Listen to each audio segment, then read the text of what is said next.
Hello and welcome to another lesson of A Course in Miracles. We're going to do things a little bit differently this time just to keep the flow of the video a little bit better.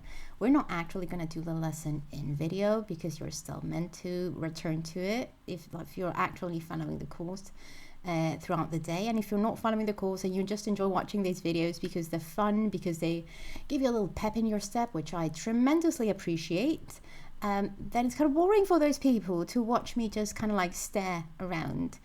But what I am doing is that I'm doing the lesson on my own, and any realizations, any fun things that I notice, I'm definitely going to tell you as I give you my commentary. So this one is a good one. I know I say that about all the lessons, but they really, really are. This course is incredibly good at helping you unlearn everything you think you know. So in the main channel, I just did a video on spiritual bypassing, which addresses that, right? If you unlearn it, it's not spiritual bypassing. And the cool thing about it is not that manifesting has to be awful and hard and long. It's that, well, it's so much easier when you're not doing it from the human that you think you are. So let's look at this lesson. Lesson 4. These thoughts do not mean anything. They are like the things I see in this room, on the street, from this window, in this place. Unlike the preceding ones, these exercises do not begin with the idea for the day. In these practice periods, begin with noting the thoughts that are crossing your mind for about a minute. Then apply the idea to them. If you're already aware of unhappy thoughts, use them as subjects for the idea. Do not, however, select only the thoughts that you think are bad.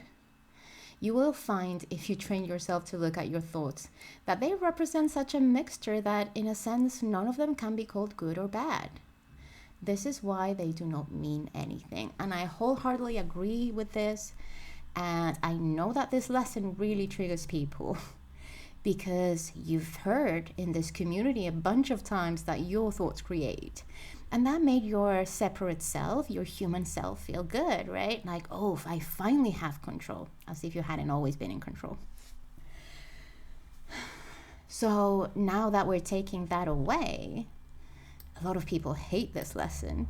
But the thing is that we're not really taking any control away. We're just taking away the illusion that you are not in control, because you are.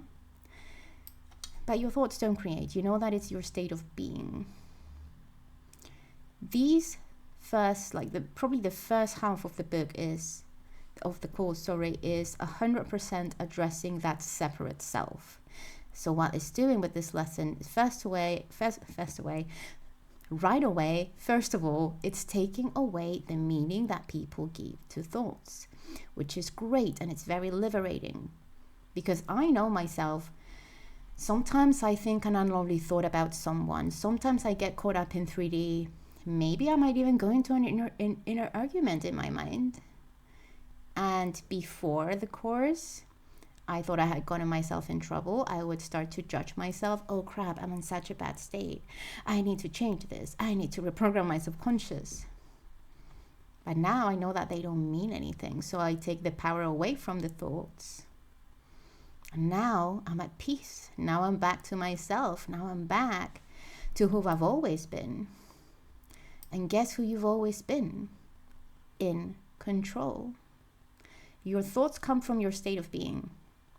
That's all they are. They are evidence of who you are being. Thoughts in themselves are reactions to life. We can definitely use our thoughts to direct the awareness that we are to a state that we'd like to embody, a state that we'd like to experience.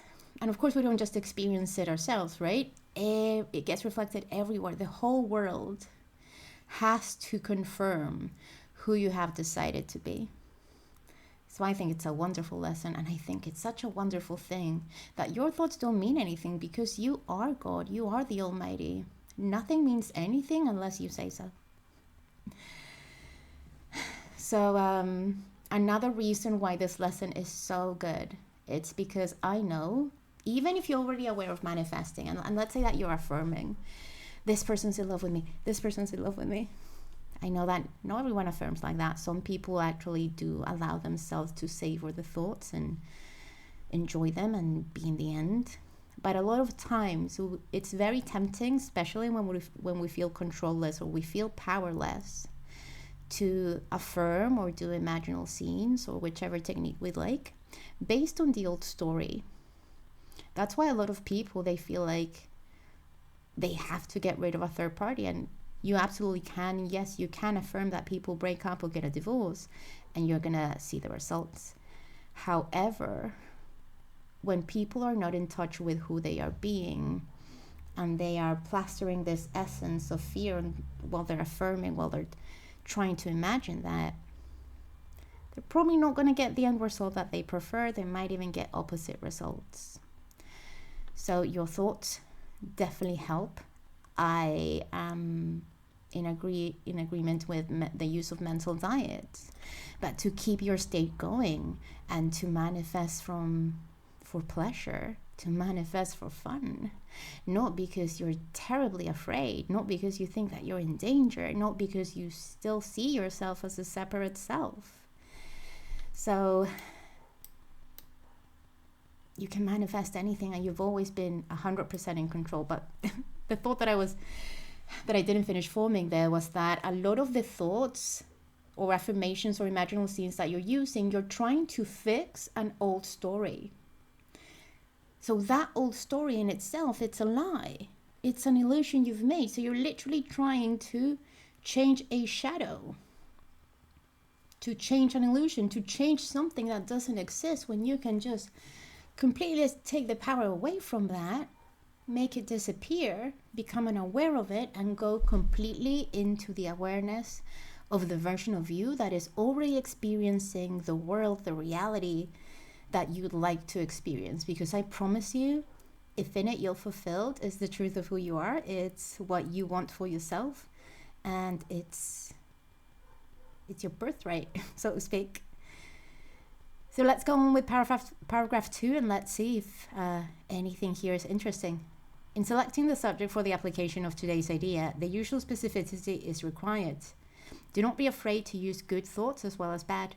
None of them represent your real thought, because your thoughts most likely are based on the false premise that you're separate and that life sucks. And that's not the truth. Life is beautiful. We cannot make it suck with our fears and insecurities manifesting things that we don't like, but life is beautiful. So none of them represent your real thoughts, which are being covered up by them. The good ones add but shadows of what lies beyond, and shadows make sight difficult. The bad ones are blocks to sight and make seeing impossible. You do not want either. And yes, because when you come to the realization of who you truly are, even your wildest desire right now, if you're still experiencing separation, you're going to be able to imagine so much better, to tap into something so much better. And it's never going to feel like you're trying. Paragraph 3.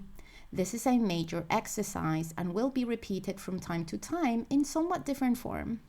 The aim here is to train you in the first steps towards the goal of separating the meaningless from the meaningful. It is a first attempt in a long-range purpose of learning to see the meaningless as outside of you and the meaningful as within. It is also the beginning of training your mind to recognize what is the same and what is different. Yes, because illusions are illusions. Separation is separation. Even if it's something that, I don't know, that might feel like it's something that you want. But I promise you what you can have. Imagine what you want, but enhanced.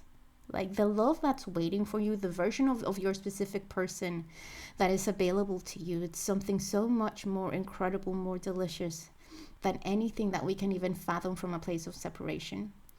So illusions are illusions. Truth is truth. And truth is always lovely. Now, I always say truth is lovely, but that word, it's like it doesn't do it justice. Truth is epic. How about that? Paragraph 4. In using your thoughts for application of the idea for today, Identify each thought by the central figure or event it contains.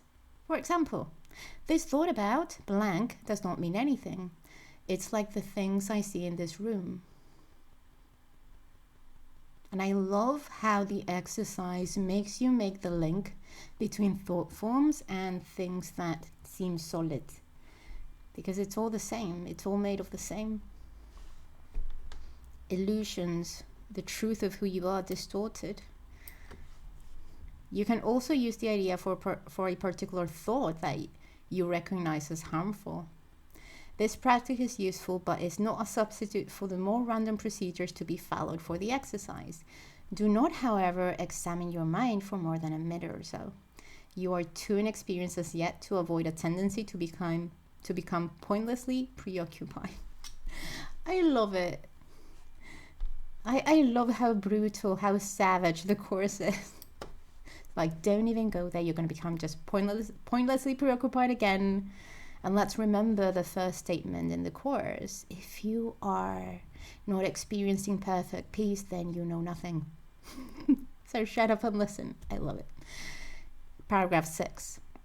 Further, since these exercises are the first of their kind, you may find the suspension of judgment in connection with thoughts particularly difficult. Do not repeat these exercises more than 3 or 4 times during the day. We'll return to them later. So 3 or 4 times during the day for a minute.